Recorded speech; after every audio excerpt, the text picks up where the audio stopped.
Қайырлы күн достар, бүгін мен сіздермен лезде тез жылдам дайын болатын дәмді салаттың рецептісімен бөлісетін боламын. Міндетті түрде менімен бірге соңына дейін болыңыздар. Аяқ асты келген қонаққа дайындап беруге таптырмас жеңіл салат.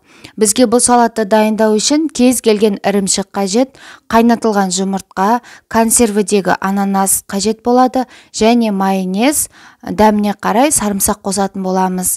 Бұл салаттың құрамына біз консервіленген ананас пайдаландық.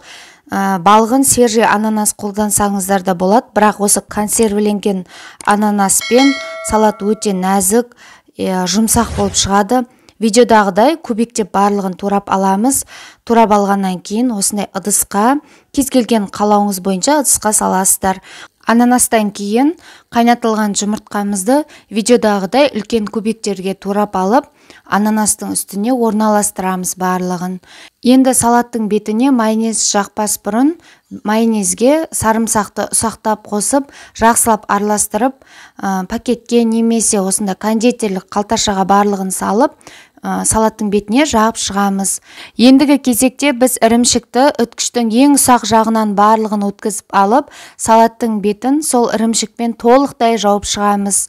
Міне сонымен достар, біздің салатымыз дайын болды. Өте қарапайым, жеңіл, оңай салат. Міндетті түрде жасап көріңіздер. Бір қасықтап салғаннан кейін өзіңізді тоқтата алмайсыз.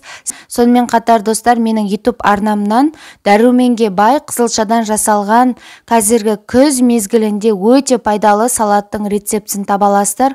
Арнамда шығатын келесі видеода мен сіздермен ерекше әдіспен дайындалатын пряниктердің рецептісімен бөлісетін боламын. Ол үшін менің арнама тіркеліп, қоңыраушаны басып сақтап алыңыздар. Сол кезде сіз ең бірінші болып сол әдісті білетін боласыздар. Егер де рецепт ұнаса, лүпіл басуды ұмытпаңыздар.